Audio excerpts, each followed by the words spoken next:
Assalamualaikum warahmatullahi wabarakatuh. Perkenalkan, saya Muhammad Ganda Saputra. Saya adalah guru di SMK Muhammadiyah 1 Lamongan. Di sini saya akan memberikan materi tentang apa itu nafsa atau narkoba. Yang kedua nanti tentang apa itu bullying, dan yang ketiga apa itu COVID-19. Nanti setelah Anda memperhatikan materi saya ini, silakan nanti presensi atau absensi online, dan yang kedua silakan nanti membuat kesimpulan atau rangkuman, ditulis di buku tulis kalian ya, terus difoto dan dikirim melalui Google Classroom yang ada. Oke, sudah siap? Perhatikan materi dari saya.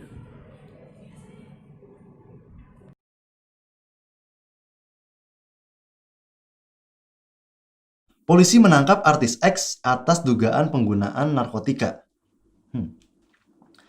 Anak konglomerat Y dipidana penjara 2 tahun karena menjadi pengedar sabu-sabu. Jumlah pengguna zat psikotropika terus meningkat. Sekitar 15.000 jiwa melayang sia-sia setiap tahunnya. Duh, serem banget ya berita pagi-pagi gini ya.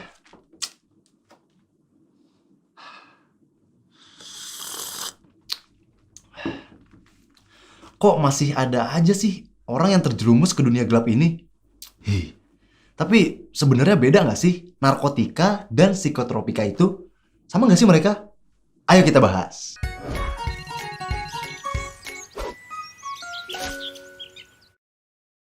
Narkotika, psikotropika, dan satu lagi nih, zat adiktif, sering disebut dengan istilah nafza. Tapi ketiganya ini sedikit berbeda. Menurut Undang-Undang Nomor 35 Tahun 2009, narkotika itu zat yang bisa bikin kesadaran kita menurun dan bisa juga ngilangin rasa nyeri di tubuh kita untuk sementara waktu. Kayak obat bius gitu deh. Nah, narkotika bisa berasal dari tanaman. Biasanya disebut narkotika alami. Terus bisa juga berasal dari zat yang bukan tanaman, yaitu narkotika sintetis. Zat yang sepenuhnya dibuat oleh manusia pakai zat kimia. Dan ada narkotika semi-sintetis yang berasal dari zat opium. Opium ini asalnya dari tanaman poppy atau Papaver somniferum. Tapi kemudian diolah lagi jadi zat-zat narkotika. Kalau psikotropika beda lagi nih. Psikotropika itu zat atau obat yang bisa mempengaruhi kerja susunan saraf pusat kita. Hasilnya, dia mempengaruhi aktivitas mental dan perilaku orang tersebut. Biasanya bakal lebih hiperaktif gitu. Sama kayak narkotika. Psikotropika bisa berasal dari sumber yang alamiah maupun sintetis. Contohnya, ekstasi dan sabu-sabu. Nah, kadang orang awam gak bisa bedain nih, mana yang narkotika dan mana yang psikotropika. Perbedaan mencoloknya adalah, kalau narkotika, dia bakal nurunin atau bahkan ngilangin kesadaran penggunanya. Kalau psikotropika, dia justru bakal buat penggunanya makin aktif karena pengaruhnya. Terus ada satu lagi nih, zat adiktif.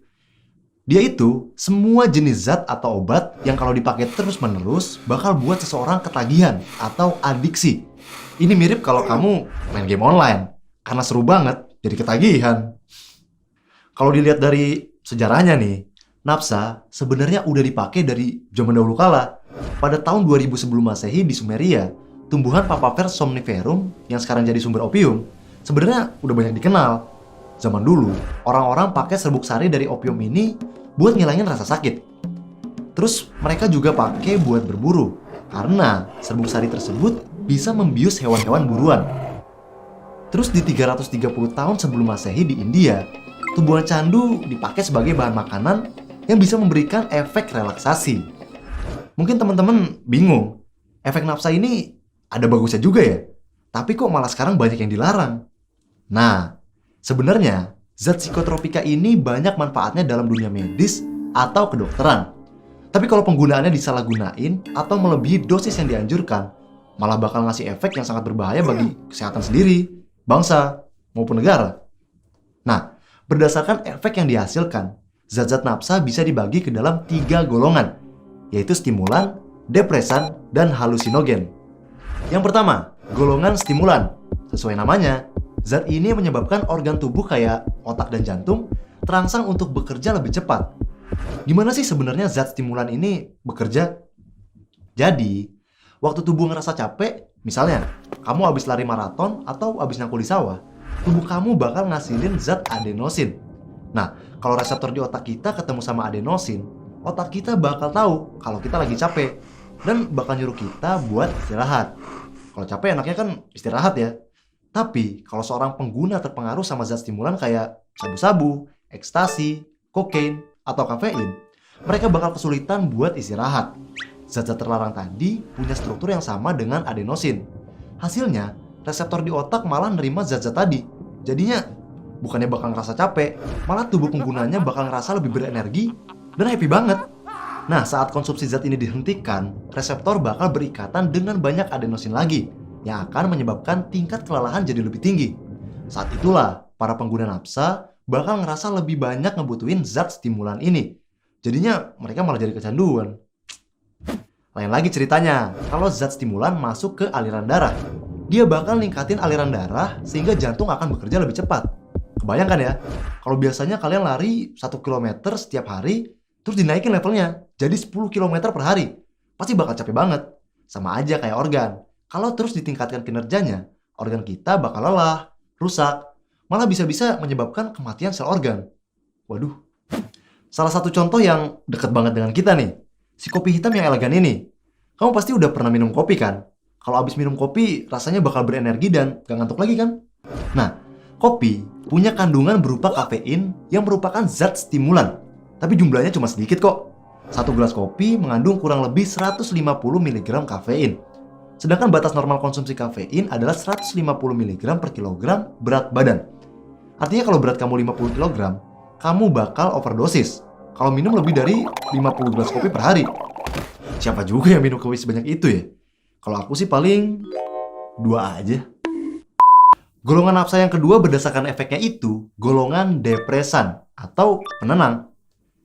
Zat ini bakal menekan atau mengurangi fungsi neuron di dalam sistem saraf pusat yang bakal menyebabkan aktivitas pemakaiannya jadi melambat atau bahkan tertidur.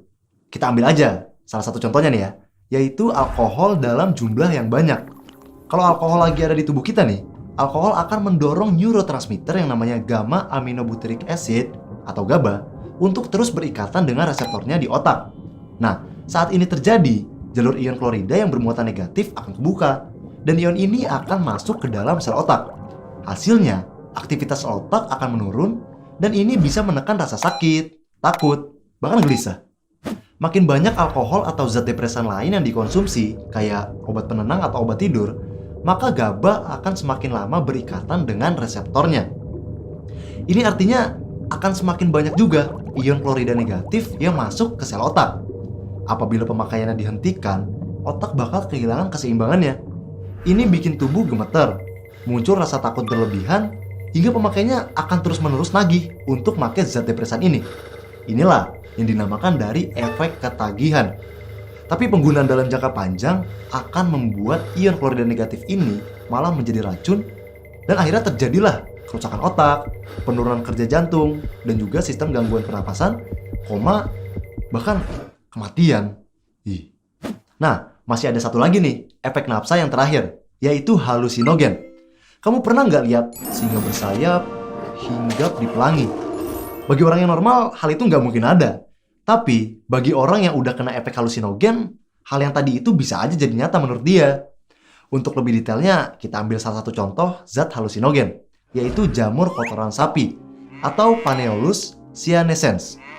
Disebut jamur kotoran sapi karena jamur ini memang tumbuh di kotoran sapi. Jamur ini mengandung senyawa psilocybin. Saat kalian ngerasain suatu hal yang sangat menyenangkan, kayak jatuh cinta, sel otak akan lebih banyak memproduksi serotonin, yaitu neurotransmitter yang berperan mengatur rasa senang dan emosi. Psilocybin memiliki struktur yang sama dengan serotonin, jadi dia mampu berikatan dengan reseptor serotonin. Makin banyak jumlah psilocybin, maka akan semakin banyak pula reseptor yang berikatan. Akibatnya, timbul rasa senang yang berkepanjangan. Efek halusinasi yang ditimbulin bisa dari segi penglihatan maupun suara.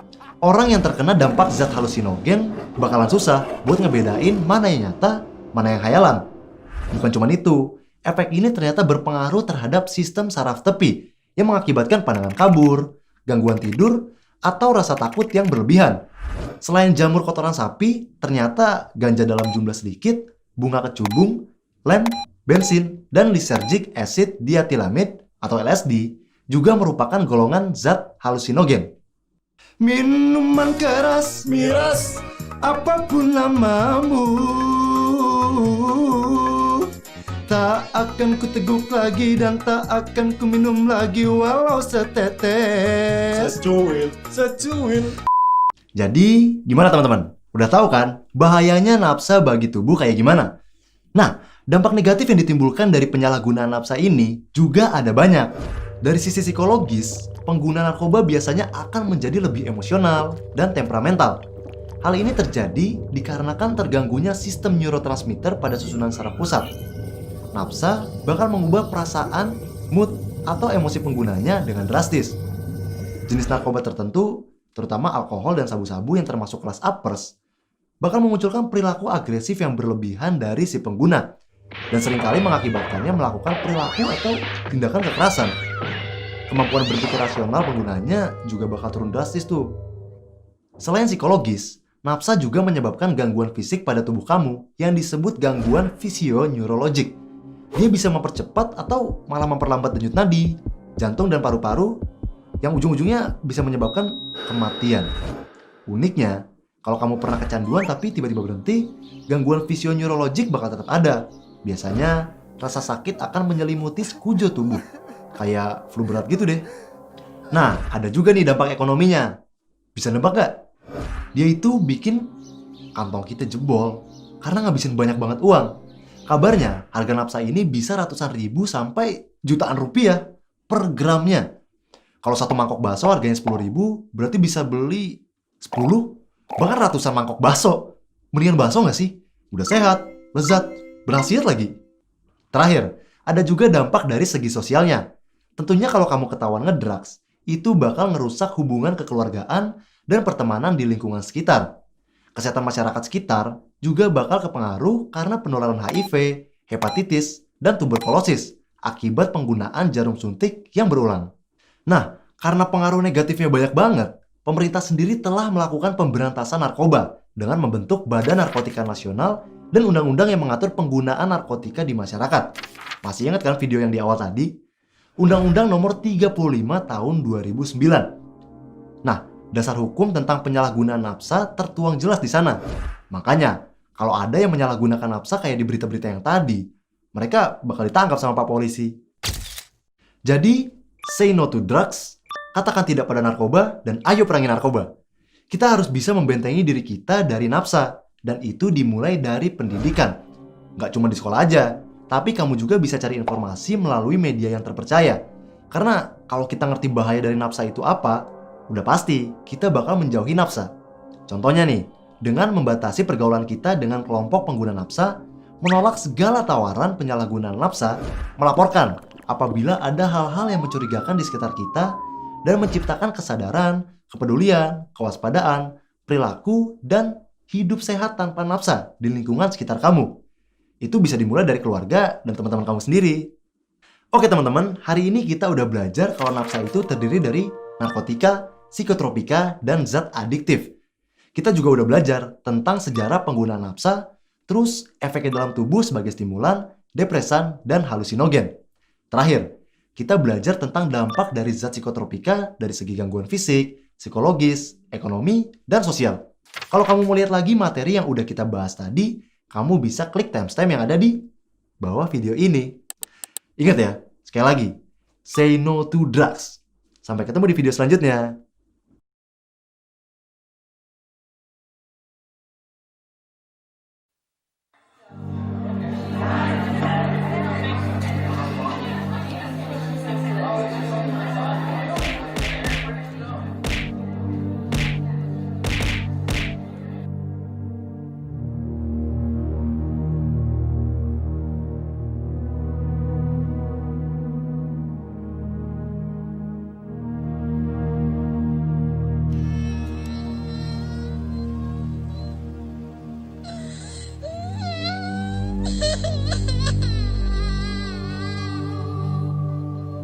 Tahukah kamu, kekerasan di sekolah sering terjadi di Indonesia. dari tahun 2013 hingga 2014, jumlah kekerasan di sekolah naik sampai dengan 16% yang dilakukan anak usia di bawah 14 tahun. Dan itu dilakukan di sekolah. Hampir setiap sekolah yang ada di Indonesia pasti terdapat kasus kekerasan di sekolah. Dari tingkat universitas, menurun ke SMA, lalu SMP, bahkan sampai ke SD. Bagaimana caranya? Biasanya, kekerasan dilakukan dengan banyak hal, seperti secara verbal, secara fisik, secara rasional, dan elektronik. Sebagai contoh, bila ada anak yang terlihat gendut atau berbadan besar, biasanya orang di sekitarnya akan mengata-ngatainya dengan perkataan yang tidak enak. Ada pula mereka yang merasa asik iseng dan membuat si anak culun menjadi bahan lelucon. Biasanya, mereka yang mempunyai ras yang berbeda pun suka mendapatkan perlakuan yang kurang mengenakan.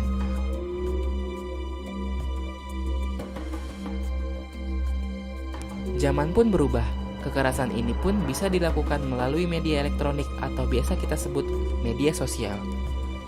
Tahukah kamu apa dampak dari perbuatan itu? Bagi yang melihat, tentu saja akan berdampak pada dampak mental. Dia akan merasa takut dan merasa tidak nyaman. Bagi pelaku, biasanya akan mendapat sanksi bertahap dari orang tua, pihak yang berwajib, atau di persidangan, dan bisa sampai akhirnya di penjara. Sebagai korban, akan berdampak seperti sering absen dan bolos sekolah, mudah emosi atau labil, sering terlihat ada luka dan memar, atau yang lebih parah, bunuh diri. Apakah kamu siap menerima semua perlakuan itu? Karena jalan kalian masih panjang untuk sebuah kebaikan. Stop kekerasan di sekolah.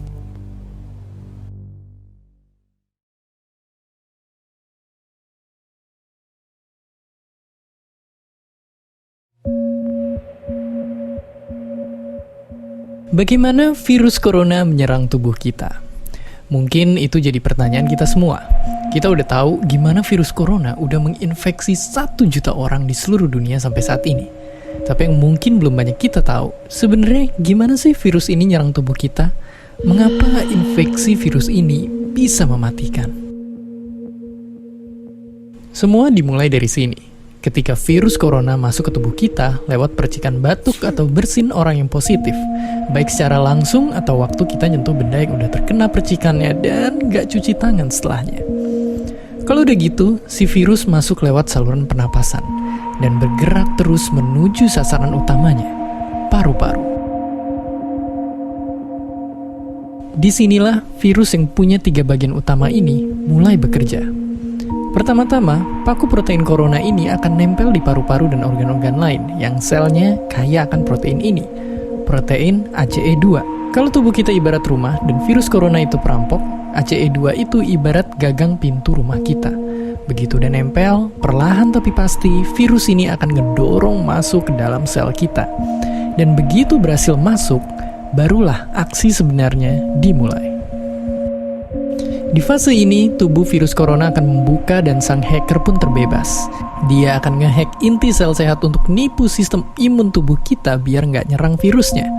Dan sekaligus ngebuat inti sel jadi memproduksi cikal bakal virus corona baru. Sel yang udah terinfeksi dan dihack ini selanjutnya akan terprogram untuk bunuh diri dan melepaskan jutaan virus corona yang siap nginfeksi dan ngehack sel-sel sehat lainnya.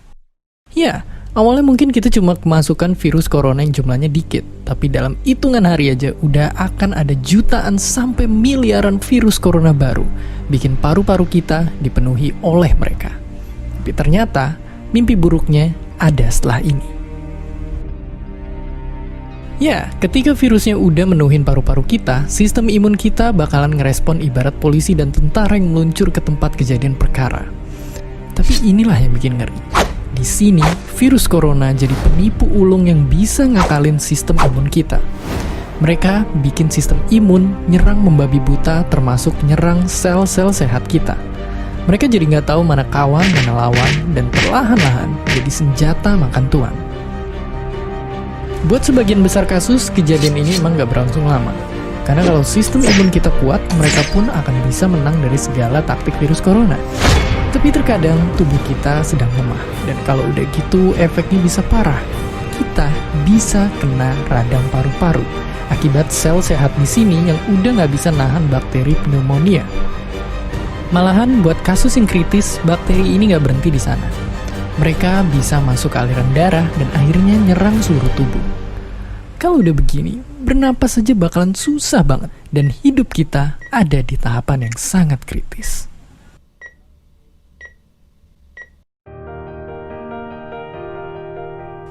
Ya, mungkin dengar fakta-fakta barusan bikin kita takut dan khawatir. Tapi ingat, kita pun punya cara buat memperkuat daya tahan tubuh kita. Makan makanan bergizi.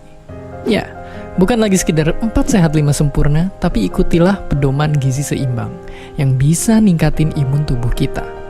Virus corona bisa parah kalau kita emang sakit. Tapi kalau tubuh kita sehat, kita punya harapan untuk bertahan. Dan seperti biasa, terima kasih. Terima kasih udah nonton Kok Bisa. Punya pertanyaan lagi? Tulis aja di kolom komentar di bawah. Keep asking and stay curious.